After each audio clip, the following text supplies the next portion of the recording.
Green coffee, ধনিয়া পাতা, এই যে বেগুন নিয়ে নিয়েছি। এখন আমি এগুলো দিয়ে না কিছু একটা রান্না করতে চলছি। হ্যাঁ, একদম ঠিক ধরেছেন। এখন আমি এগুলো দিয়ে সুন্দর সুন্দর কিছু রান্না করে সুন্দর সুন্দর হাত দিয়ে হলে আমি কিন্তু সুন্দরভাবে এখন রান্না করতে চলেছি। তার পাশে থাকুন, দেখতে থাকুন, ঠিক আছে আমি কি করি।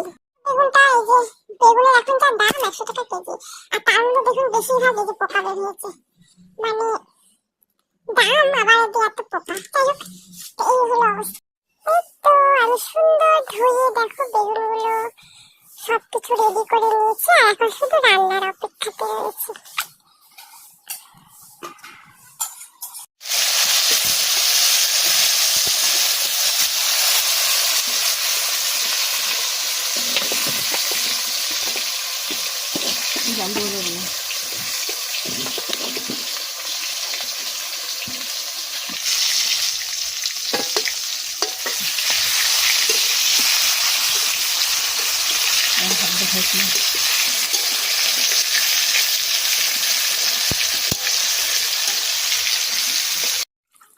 মার হয়ে গেছে সাদা কফি, আর এখন আমি করব কি কফি, গ্রিন সবুজ কফি।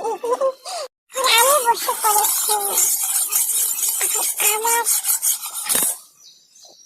এখন গাইস আমি বসে পড়েছি ছড়ার জন্য।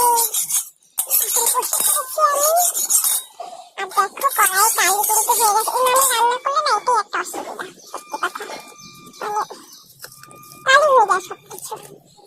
আমি কিন্তু সেরকম করি না, তো আমি একটু জানি না কেমন হবে নাকি।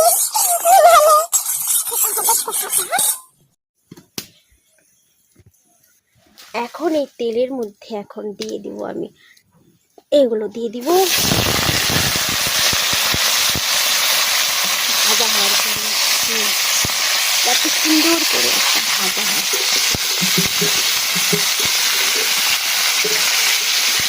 চাল দেখো কি জ্বলছে।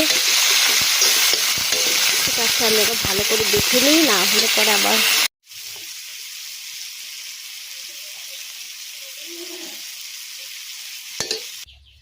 ফাইনালি আমার রান্না হয়ে গেছে, আর দেখো কি সুন্দর হয়েছে না। এখন খাই নিলে বুঝবো এটা কেমন হয়েছে। ফাইনালি গাইস আমার রান্না হয়ে